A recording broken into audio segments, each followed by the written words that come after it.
Okay, Gift to Nature is it's quite simple really, in that it's just a means of collecting donations through a variety of different schemes we'll talk about in a minute. And all of that money is pooled, collected, and then the organisation Island 2000 Trust then uses its various contacts and the other projects that it's doing to perhaps double or treble that pot of money and then spend it on some kind of public conservation project. So in other words, a project that's in the public domain. Anyone can visit it, anyone can enjoy it. And then that is part of, if you like, the resource the island has to offer, particularly to the visiting public, but also to the folks who live and work on the island. So it's supposed to be an all-encompassing improvement to what the island has to offer. And it works very well.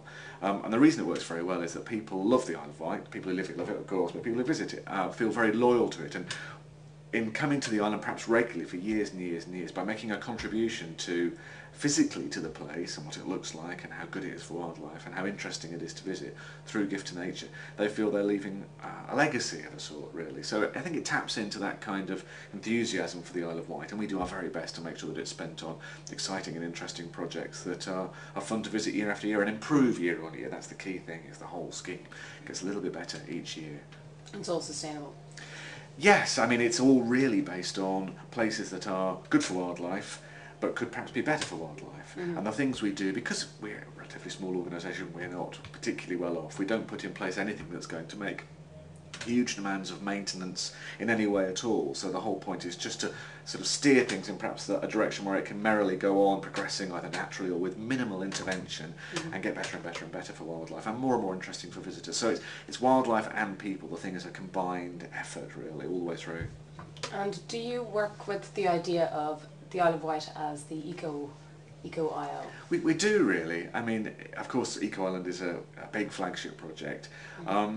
In terms of sustainability and renewables, energy and water conservation, there are elements of that, of course, in some of the projects that we do.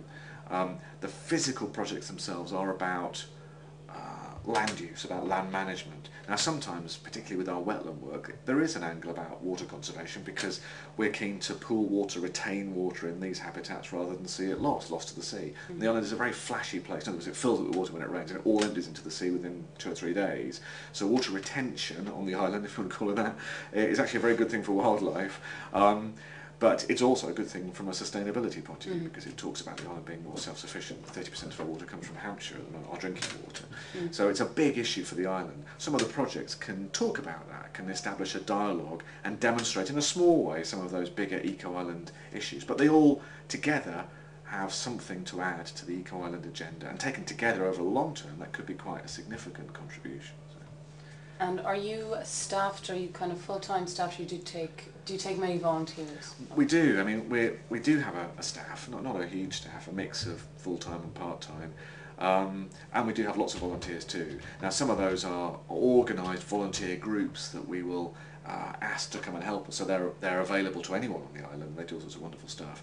But we also do have volunteers who just come and work for us, who've kind of heard about us, we've met them, they like what we do, and they have time to offer us, which is wonderful and always very gratefully received, to help us with particular projects. And Gift to Nature seems to be one of those things that we do that is most appealing to volunteers. They can get involved and actually make a real contribution. There's all sorts of jobs always need doing in Gift to Nature, and many of them are really quite interesting, and we value that input from local folks who maybe have a different take on things, and we can build that into the way the projects develop. So yeah, the more volunteers the better.